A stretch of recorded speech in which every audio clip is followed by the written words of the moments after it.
This is a ride review for Undertone. 10-second quick review. This movie is a modern take on horror. Very sensory, sensitive. Overloaded? Yeah. And it was awesome. Mine is holy shit. This is going to have a lot of spoilers because I don't know how to like bring it back, do it without spoilers. Okay, one of the biggest thing, if you're pregnant, don't watch this movie.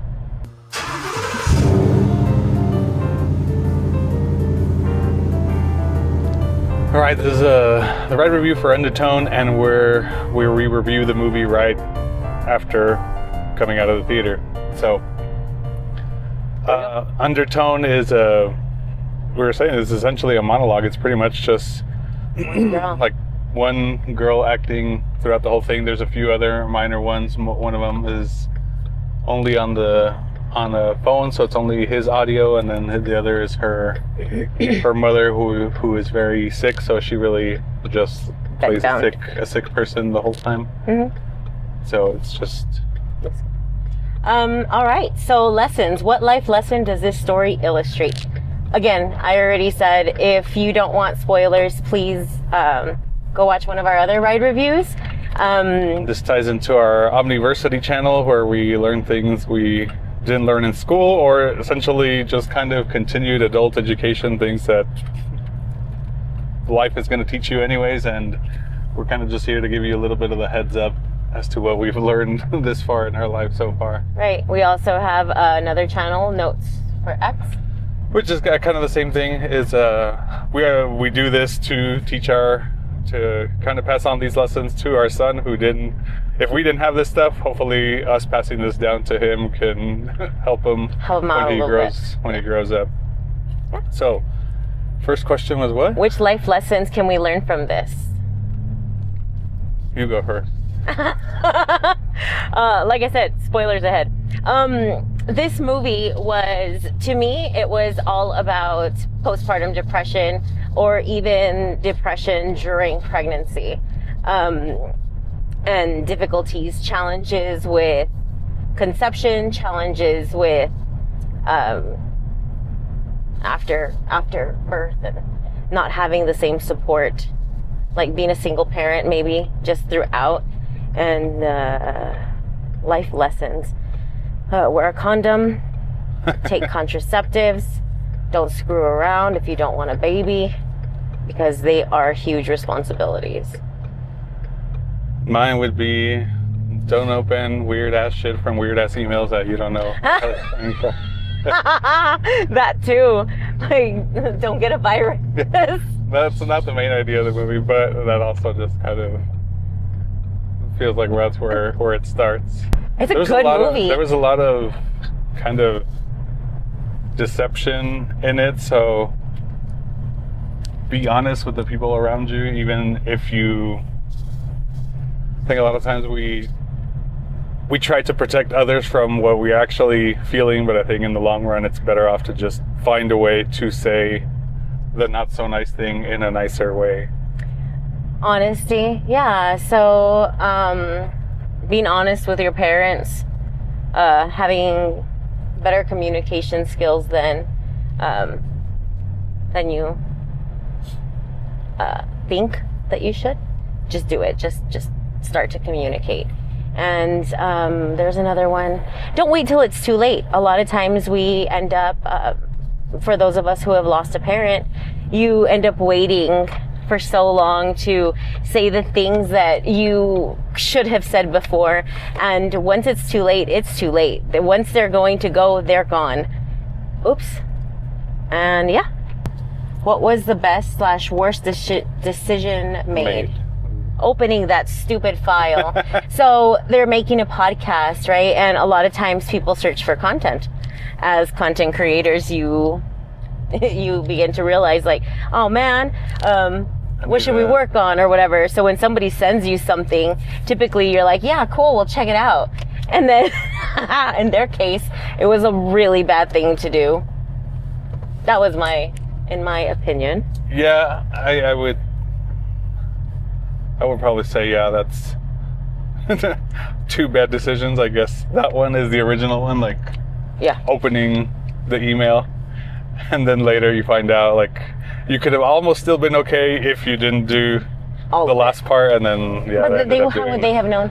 Yeah, that's true too. But well, they already had doubts about continuing, and they didn't listen to their doubts. She sort of forces him, and she was doubtful from the beginning. Yeah. What communication failure caused the biggest problem? You or me? You. The main character is really bad at communicating, so she finds out she's pregnant, and she pretty much just kind of keeps it from everybody. She keeps it from her boyfriend and from Friend. the guy she's doing the podcast with, her co-host. And I think she feels like she needs to tell somebody, and that's why she ends up telling her mom, which is just kind of laying unconscious in a bed. I guess that kind of makes her feel a little better, but it's not the people that need to know. Like, it's out of your system, but it makes you feel maybe a little bit better. But in the end, the people that need to know still don't know. Oh, for sure. That's words out of my mouth. Yeah, her communication skills were terrible. She's also withholding so much information from what we know is the only person that truly cares for her, right? What relationship drove this story? So for me, it was a relationship between her and her dying mother. That's what I was thinking. She was scared to become a parent because of all the trauma that she has from her mother, which was uber religious. And we find that out later, is that her mom is super religious and she goes in the opposite direction. So she finds she's almost resentful of all of this. And I think it carries her throughout the whole monologue, essentially, the whole movie. The relationship with the mother, I think, was also what drove the story. That's kind of her own hidden skeletons in the closet that she doesn't want to address. And I guess now that the mom's on her deathbed, is all her regrets are coming out. Demons in the closet. Yeah. Where does this situation happen in real life? I think this is a very real life situation. Like, you could have the dying mother with a lot of unresolved issues, and yeah, it could take a toll on you. And a lot of the communication stuff is also very real.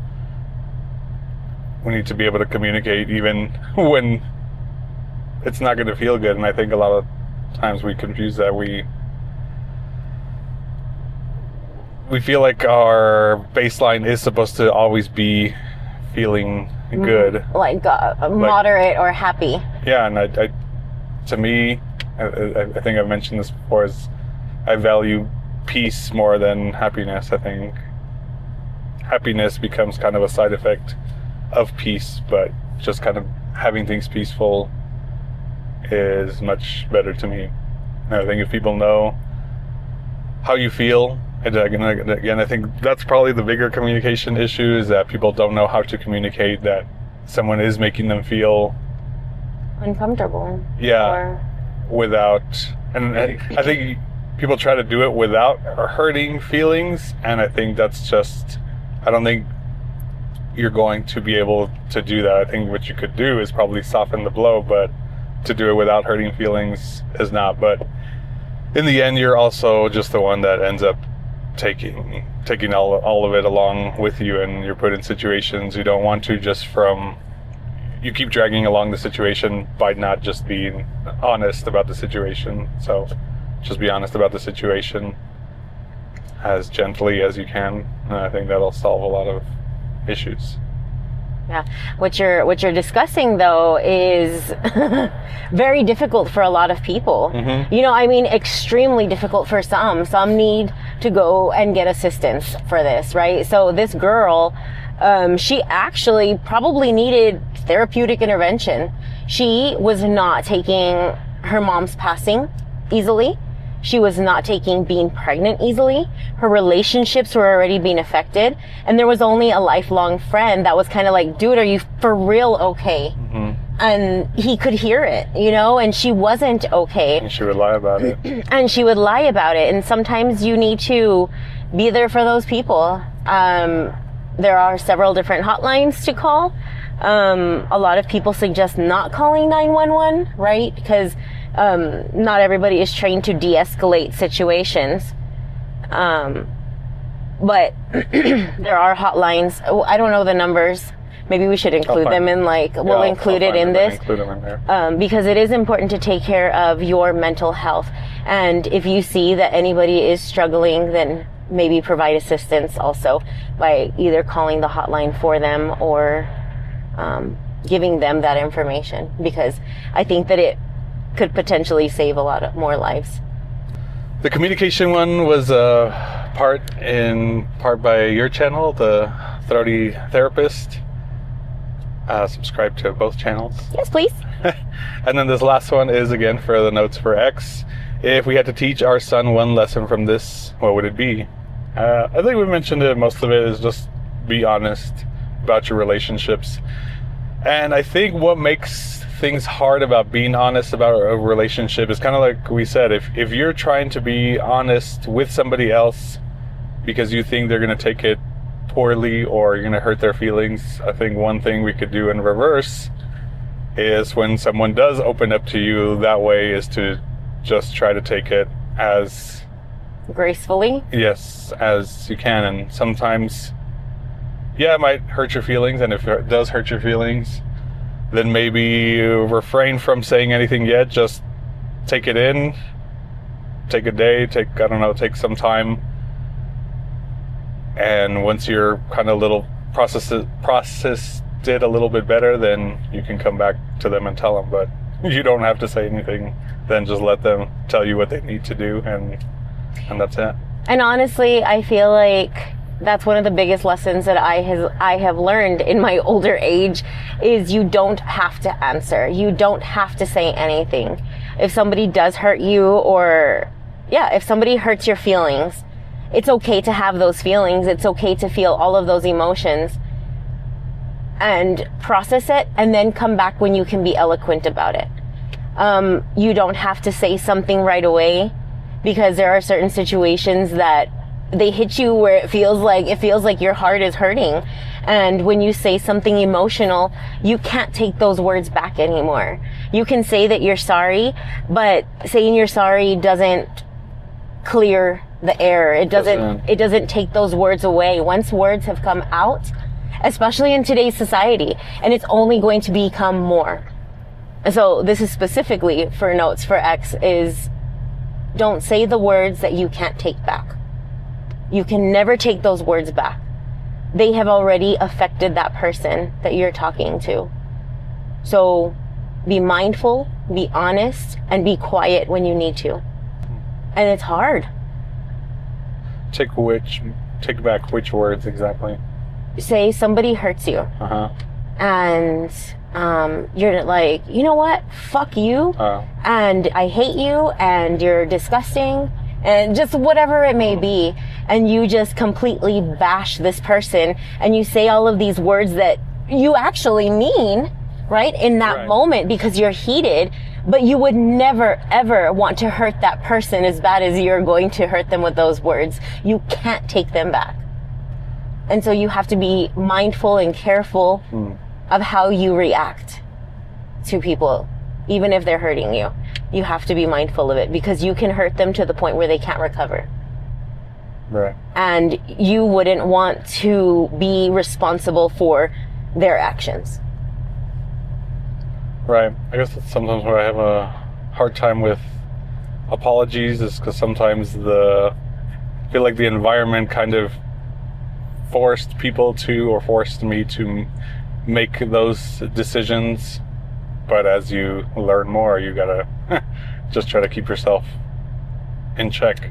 And I always think this too is that we always judge ourselves based on our intentions. So if we're confronting somebody about something, you doing it with the best intention, although the outcome isn't what you want. So we judge ourselves based on our intentions, but others judge us based on our actions. So us, we're trying to clear something up. We had a good intention. Others, the one you're confronting about, they just see your action. You're confronting me about something that they had good intentions about.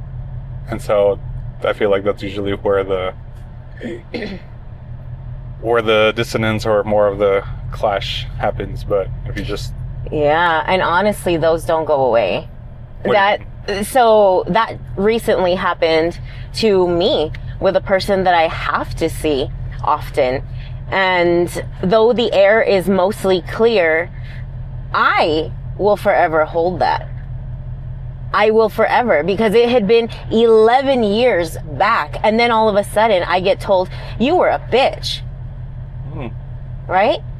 And so once I have that, then I'm forever going to be like, dude, why didn't you tell me 11 years ago when you had this issue?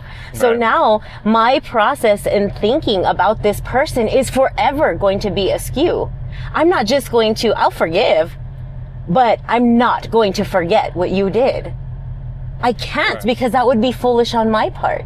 Right. So it makes me think everything that I'm discussing with this person from now until the next time that I get confronted, it's very possible. Yeah. And Forgiving, but I'm not going to forget about this. Right. And I think sometimes that can come off, that phrase, a lot of these phrases can come off as, I don't know, almost vengeful in a way. But I feel like if you have forgiven, like, it should be like... Mostly kosher? Yes. Totally, yeah. But yeah, forgetting, like, I do think it would be a little foolish. bit, I think it would be ignorant to forget, just kind of...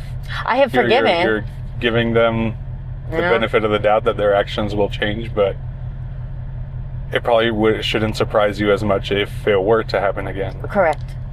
And just take it as you can. Yeah.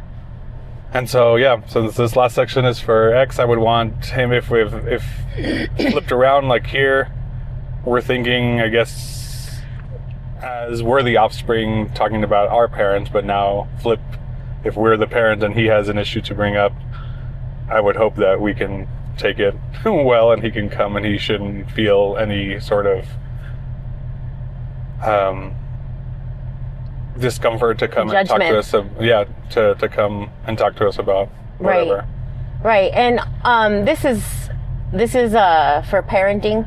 So yes, it is for our son, but for parenting advice it starts now. It starts from the smallest, from when they are developing at 6 months old and they knock something over and you yell at them or smack them, they will not come to you when they're a teenager. They won't. You're already setting your path to lack of communication when they are a teenager, or a lack of communication when they are an adult. If your parent nurtures you and teaches you, right? So you spill the milk. Oh man, this is a big mess. Let's clean it. So now they trust you. It's establishing trust from infancy all the way up until you pass away or they pass away.